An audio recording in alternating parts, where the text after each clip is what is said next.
All right, hello. All right, everyone. Thank you so much for coming to our panel. I'm very excited. We have a lot of big gaming minds up here, and we're really going to talk about how we go from platforms to players, and really just think about this gaming economy. Gaming used to be, considered like a hobby or, just a pastime, but it really has evolved into its own ecosystem. When you have creators and you have communities, these are just some people that are building it, sharing it, and shaping it. So I know we can't wait to hear our insights. We have Abby Sherlock, who was a game producer with Stealth, Bakir Shah, who was the founder of Indus Arc Interactive, and then Galen Malone, who is the EVP of Talent at Loaded. And I am Jasmine Burrell. I'm an SVP of Strategy at a creative agency called Zeno. So let's just jump right into it. My first question is actually for you, Baker. You've had the unique experience of being both an entrepreneur and an in-house game designer. How have you balanced those two perspectives, and how have they shaped the way you think about monetization when you're pitching to investors? Yeah, it's a very interesting question because at IndusArc Interactive, we're really focusing on building historical fiction games, particularly within the narrative adventure genre. And we really want to bring culture into video games. So our primary focus is on stories rooted in Pakistani, South Asian, Middle Eastern culture. And we really focus on heavy topics and stories in historical events such as like 9/11, and we have also a game on the partition of India and Pakistan. And so one of the things that I've learned recently with this journey is that sometimes a great story or a great game idea may not equal an equally strong business proposition at first, especially if you're doing something groundbreaking and new in the industry that hasn't been done before. So the goal is, and what I've learned is, you need to find a really strong gameplay hook, Yeah. and you need to get to market as fast as possible, even with a demo, and try to find and establish that audience that they actually want to see and play what it is that you're building as soon as possible from day one. That's awesome. My next question is for you, Galen. How should companies be thinking about building long-term partnerships with creators versus kind of pursuing these one-off influencer collaborations? Yeah, I think that when you think about those two things, there's two main areas I'm looking to evaluate. It's what the product is, and then also what is your overall goal. I think for short-term partnerships, it's pretty obvious. If you're looking mainly for ROI, it's something that's a low price point and it's easy for customers to understand. Uh, a short partnership is an easy solve. Sorry, it's really bizarre to hear yourself echo back. And then when it comes to long-term partnerships, which is the area that I think is so much fun, you look at things where if you have a higher price point, it allows you more time with the creator and their audience to really understand what that product is and get bought in, and it allows them to then justify a higher price point. And so I think that that's really valuable and something that sometimes when you do a short-term campaign and you don't see ROI on it and the price point's like for a computer that's $2,000, you're like, why didn't I get any return? And it takes a while for a customer, especially right now, to really buy into spending that much money. And I also think that if you're looking to leverage a creator's brand to elevate your brand, a long-term partnership is really beneficial in that way. You really want to partner with someone who has a unique creative vision, and you guys can tie yourselves together and really build that brand together, which is really useful for startups, I think. No, I love that because I think also from just a talent perspective, just in general, what really matters when we kind of evaluate creators today? Like, what are you really looking for when not only do you hire talent, but when you're pitching them for companies and for campaigns? Yeah, I think that groups are getting smarter about how they're evaluating talent, but there's still a lot of tie to follower count, which is really interesting when you're looking at these various platforms because each platform is kind of incentivizing followers in different ways. As you guys may notice on TikTok, you kind of sometimes get punished when you follow a creator because it wants you to see new creators on your FYP. And so you don't see as quick a follower growth on some platforms as you see as others. And so I would really encourage it for you to look at the engagement rate, look at like what the narrative is that that person is providing, and then also the deeper level of it is like, is this human good to work with? Are they going to be invested in what you're doing? Are they going to provide a unique perspective, or are they just looking for you to tell them exactly what to do? They're going to do it, and then that's that. It can be useful, but it's definitely, I would say, less impactful. And it's less fun to work that way, right? Tying yourself to a creator that it's doing something fun, giving you a new perspective, and also opening a new audience to you, I think is really valuable. That's awesome. And you and Bacher both mentioned, this idea about audiences. And so I'm curious for you, Bacher, when we're thinking about these games that you are developing and you're creating, have you like worked with creators, or is that like maybe an alley when you maybe an avenue that you would be thinking about pursuing? Yeah, absolutely. Working with creatives is super, super important, but also working with the right creatives who believe in the concept of your game idea and what it is that you're trying to build. Sometimes I'll say, like, even a creator with maybe a shorter amount of followers, smaller amount of followers, Yeah. but who really believes in the concept of what it is you're building will be more meaningful and more valuable than someone with a larger following who really doesn't care about what you're building. And I love that because I feel like it brings this larger point, right? Of, huge companies can work with creators, but also some of these indie, platforms and these small business owners, there really is value there. And that really brings me to my question to you, Abby.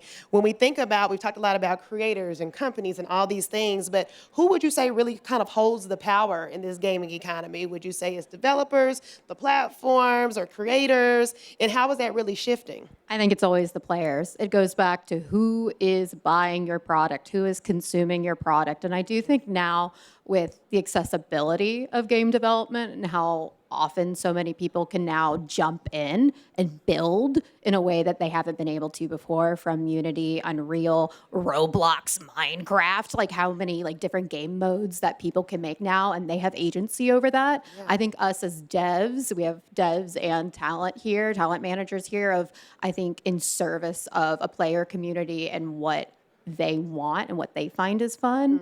And again, especially since that duality that they can wear multiple hats now of not just being, I'm a streamer, I'm a player, I'm a dev. You often find now, because of this kind of, I would say, democratic process of development now through tools, that they can make more than they ever were able to make before as players. I love that because you really kind of position it to where they all really do work together. So while The ecosystem. It's really, really an ecosystem. All the sides kind of balance each other out. And I feel like, when it comes to gaming, there are like a lot of misconceptions about like, audiences or a lot of just like dated things. So, kind of, with this being a group of, people looking for what's next, what would each of you kind of say is something to be on the lookout for in the next 3 to 5 years, in this gaming industry and within this ecosystem? Yeah, if we want to go down the line, but I was going to say, I think gaming is so global now in a way that, I don't know, other, cool industries we have here, but games are mostly digital in a way where we can reach so many people in so many different places all the time, which is kind of overwhelming, but is also very cool and very powerful. And so I think definitely distributed development of partners globally across the world, where you're able to communicate with an artist in Poland and an engineer in Singapore and make something all together. I do think we're going to even go more towards that in the future, of this kind of like, you can collaborate online in a way where we do not need to meet in an office park in the suburbs to build a thing. We can make the thing all together online through a app, through Discord, et cetera. So I really do think that kind of distributed development, where talent is and meeting them there, is going to be huge for the next 5 years. That's awesome. Just to follow up on that, because I think absolutely you're right in a way, but also with the recent years and the turbulent times that the industry has been in, I think we're also seeing kind of an exodus, and that's going to accelerate within 3 to 5 years of game development, sort of kind of leaving North America and going more towards east, towards Asia, China, Japan. We're already seeing that with huge games that have been developed in the East that are competing with Western game studios. And I think we're going to continue to see the democratization, as you mentioned, of game development, and a huge presence of it moving east to the other side of the world. Yeah, to kind of tie back to that, I think that everything within gaming is just ramping up. Everything is moving quicker. The people that have really long development cycles are kind of getting left behind. I think that there is an increasing need for accessibility, whether that is for the players, for developers, and I start to see it overlap into the talent side as well.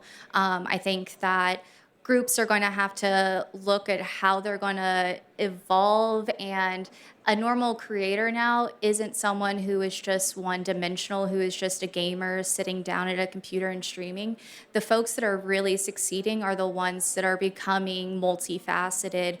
They're providing a unique perspective, and they're more than just a gamer. They really see themselves as an entertainer, and to be able to evolve with this quick pace, they're really going to have to be an entertainer primarily, and then part of that is the games.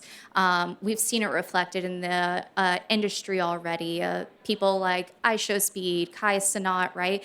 They are really providing a unique perspective to what has been the game for the past 10 years of just streaming a video game. And now there's unique areas that are bringing in new audiences that may not even identify as a gamer. So.